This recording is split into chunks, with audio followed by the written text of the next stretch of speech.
Real questions, real answers for real life. Come on in and pull up a chair.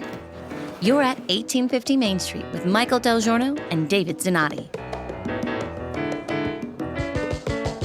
President Joe Biden just made what's being considered the first speech of his re-election campaign, and in it, he quoted George Washington. Or did he? I was going to say, for the purposes of these conversations that last around 20 minutes, I don't think we'll get through 3 paragraphs.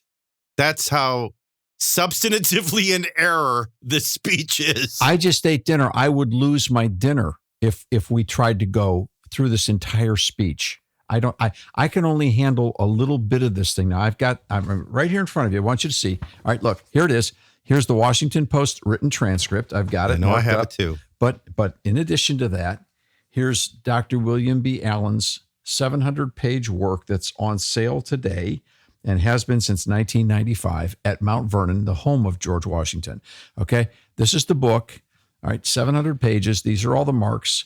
This is the book from which, when you come to the American Policy Roundtable, to the American Mission Center, and you go upstairs to our library, you will find volumes of the writings of George Washington that were worked through by William B. Allen, Professor Allen, Dr. Allen, Dean Allen from Michigan State University, to write this book condensing tens of thousands of documents from George Washington into a 700-page, the best of George Washington. This is some of the best scholarship on Washington that's ever happened in the country. And thousands of books have been written about Washington from this book. So you got tens of thousands of documents. Now you're down to 700 pages. From this book comes my book on George Washington. First, The Leadership of George Washington, which is a condensation of, again, to give you an introduction into the entire concept of who was George Washington and what were the most important contributions that he made to the founding of this country. Thousands of books have been written about Washington, but all of the books that I'm talking with you about are from original site sources from Washington's own hand. So when someone starts a conversation about George Washington, I pay attention. Dr. Allen's on our board of trustees. He's one of my dearest friends. We've traveled to Mount Vernon together. We've spent days. I've watched those video interviews. So this is not a casual subject. So when any president of the United States is talking about George Washington, I'm paying attention. I'm interested because George Washington is one of the most important figures and anchors to our country. So Joe Biden does his first campaign speech in 2024, and he goes to Valley Forge, and he wants us to believe it's because he wants to explain to us what George Washington would be thinking right now. And so he goes to Valley Forge, and he tells us what George Washington was thinking in Valley Forge. There's just one problem. He put words in the general's mouth that the general never said, nor did he ever write. Just to give a restage for everyone, I think this is going to be framed as his first campaign speech. It times out the day before the 3-year anniversary of the January 6th protest at the Capitol that they call an insurrection. He begins the speech beyond George Washington. This just gets to the overall experiment and concept of liberty and says, is democracy still America's sacred cause? Think of all the, because democracy has a soul now, as you know, David. So it's sacred. Not liberty, not self-governance, not freedom. He says, is democracy still America's sacred cause? He makes some other allegations, and then he gets into the George Washington. So there's like 3 layers to this. Actually, there's several more layers, and we could do, literally, I'm not kidding, we could probably do 5 episodes on this one speech. Can I start with one question? Because I know of your experience in studying George Washington, which is relevant to this speech. I also know your study of Woodrow Wilson, which is where modern progressivism was founded, antithetical to our founding. And it was bookended by Barack Obama's second inaugural speech. I'm just curious, as somebody that's a very close friend of yours, something about this speech to me, this is saying a lot, was worse than even Obama's second inaugural speech. Tough call, right? That's a really solid question. And I'll have to give that a good amount of thought. because it's difficult to rank, but it's important. And for what it's worth, a lot of people don't bother listening to presidential speeches, and I don't blame them. I cannot listen to a full speech of Donald Trump. What human can? He talks for hours. I don't have the capacity. I can't put in the seat time.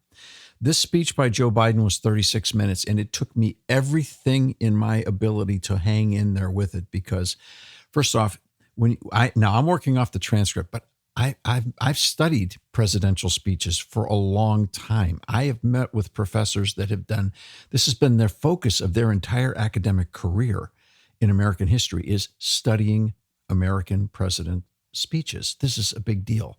People pay attention when the president of the United States speaks.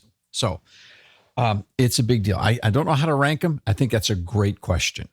Well, one was kind of specifically written to bookend the Woodrow Wilson vision in modern times that most people didn't catch. This one actually flat out misleads. Like Obama was very good at distortion. This is deception and or just making things up. To use the term spellbinder for Barack Obama was appropriate. He could literally weave a spell in a speech, and he did that in his second inaugural address. But that was a policy address. That was an inaugural address. Those are the highest level of presidential speeches and those that are analyzed the most. And it makes for a tremendous study. And we did it in a brief book called A Spare Hall, where people could actually read between the lines and get the understandings of what was really being said. This speech is a campaign speech. Now, that's a very different set of circumstances. So this is Joe Biden's his first campaign speech of the 2024 campaign. Michael, I want you to listen to just 1 minute and about 4 seconds of the speech, just about a minute, 14 seconds. Take a listen as the president of the United States, very early in the speech, turns to George Washington and sets the stage at Valley Forge, where he is making this speech. So listen to how the president of the United States, Joe Biden, speaks about the army gathered there of patriots. This army that lacked blankets and food, clothes and shoes, this army whose march left bloody bare footprints in the snow, this ragtag army made up of ordinary people, their mission, George Washington declared, was nothing less than a sacred cause. That was the phrase he used, a sacred cause. Freedom, liberty, democracy, American democracy. I just visited the grounds of Valley Forge. I've been there a number of times from the time I was a Boy Scout years ago. You know, it's the very site that I think every American should visit because it tells a story of the pain and the suffering and the true patriotism it took to make America. Today, we gather in a new year, some 246 years later, just one day before January 6th. A date forever shared in our memory because it was on that day that we nearly lost America, lost it all. Today, we're here to answer the most important of questions. Is democracy still America's sacred cause? I mean it. The president of the United States said their mission, George Washington declared, was nothing less than a sacred cause. That was the phrase he used, a sacred cause. Freedom, liberty, democracy, American democracy. Now, I do this for a living. So does the president of the United States. He's been at it, as he says, a blank of a long time. So have I. He's a career politician. I'm a career person in public policy. Okay? I'm not suggesting that I am capable of being the president of the United States, nor am I saying that I am capable of critiquing the president of the United States. I'm just telling you that I know a lot of people who have read and studied a whole lot about George Washington, and I've been on the phone and in emails to them since I heard this speech. And I've asked them to judge me before I put any judgment on this speech. And my question has been, when George Washington was at Valley Forge, was he telling his troops, was he telling the country, is there any written record that says George Washington went to them and said, we are here for democracy? And every one of them said, good luck on finding that anywhere in the writings of George Washington.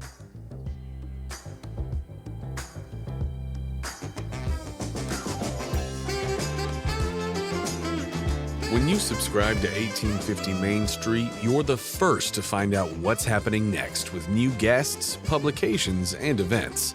And when you spread the word about 1850 Main Street, you're helping others find real answers to the real questions facing America right now. To learn more, visit 1850mainstreet.com. And please, tell a friend.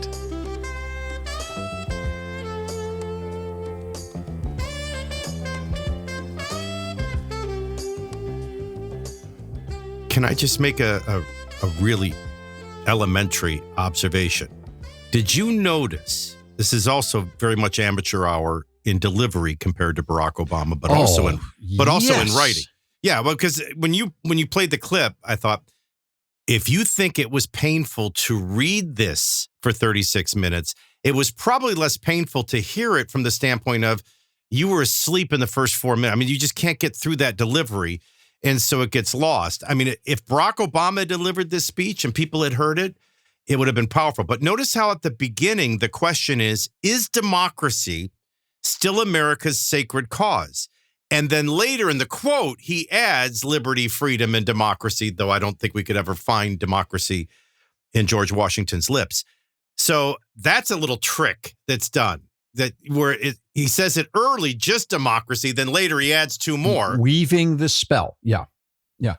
Now, here's the thing. If you're going to put words in George Washington's mouth, you better have a darn good defense.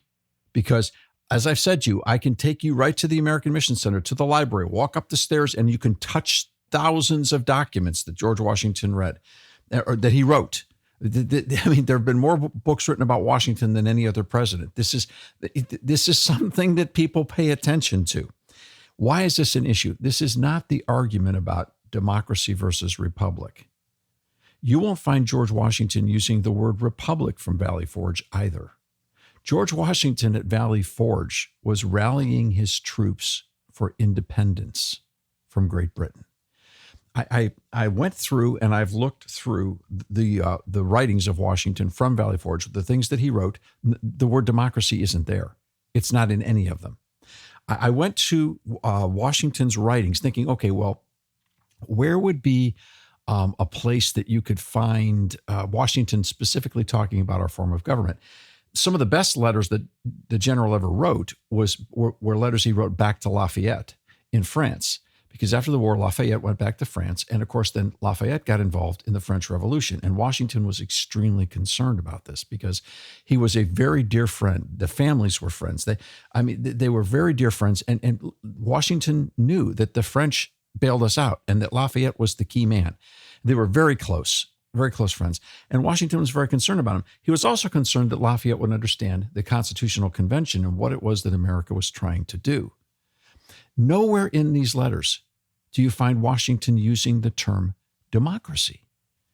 That wasn't what this was about. In fact, if today we were able to go up and ask Joe Biden, his speechwriters, and every one of the few hundred people that were actually at the speech that he did at Valley Forge, here's a piece of paper and pencil. Don't look at your neighbor's notes. You have 1 minute to write down the definition of democracy. I guarantee you would have 100 different answers. And that's the way they like it too, by the way.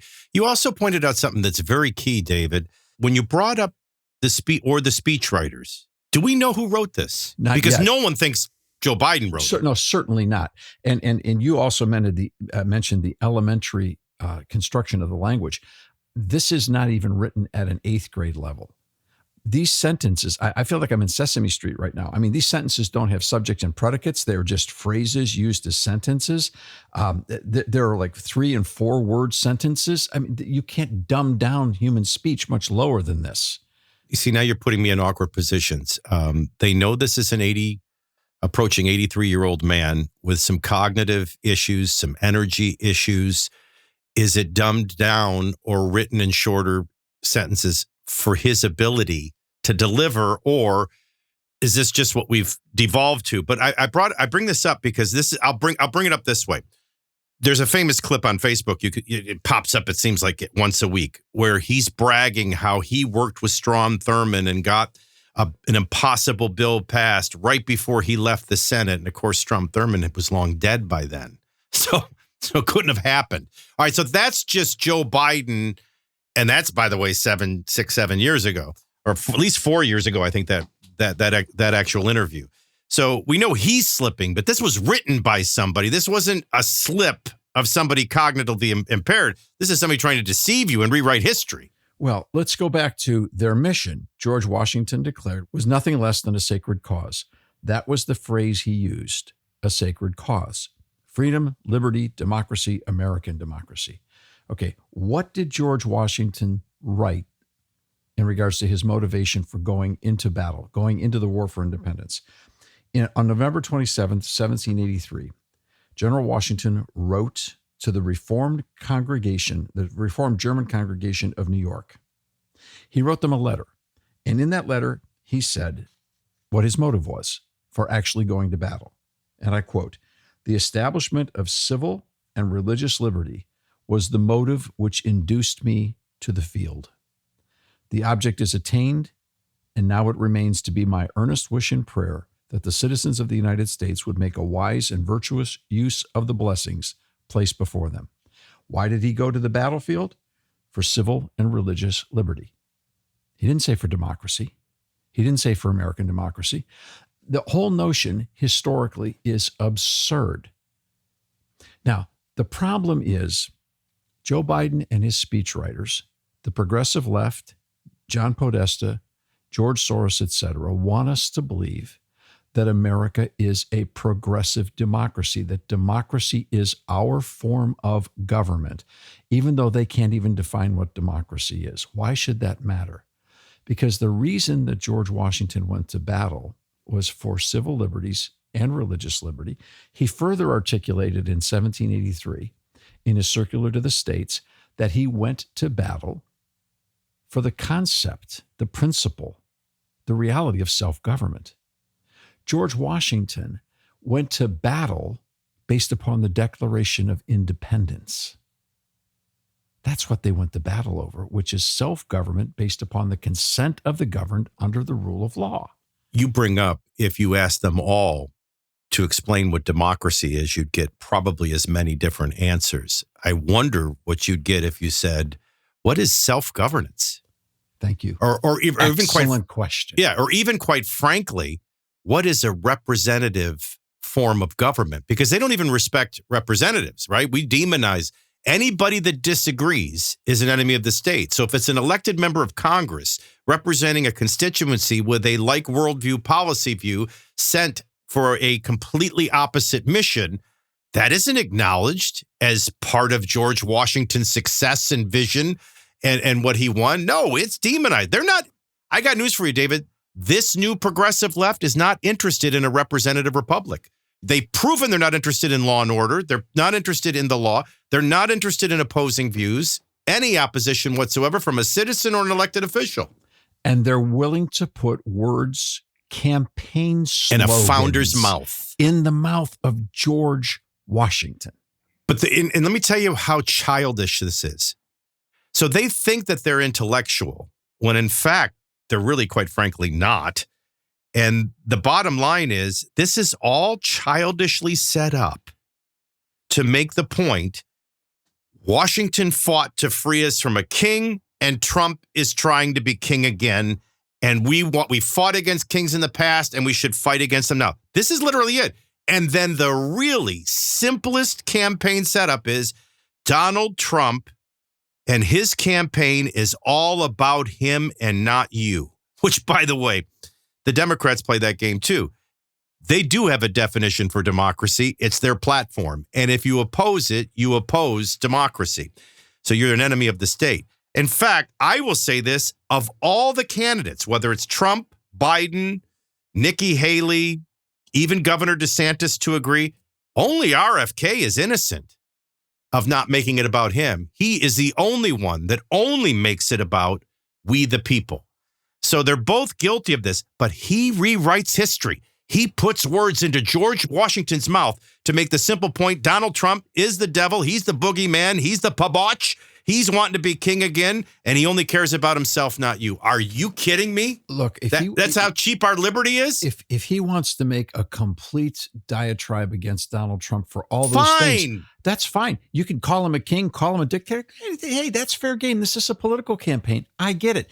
But you're the president of the United States, and you're putting words in George Washington's mouth that he never said, he never wrote, and you're telling me that's the reason why he was at Valley Forge trying to lead those in those desperate hours. Could you at least have a little decorum and decency to the most important president America's ever known, the first one? Here's what's the most appalling to me. Follow me on this, David.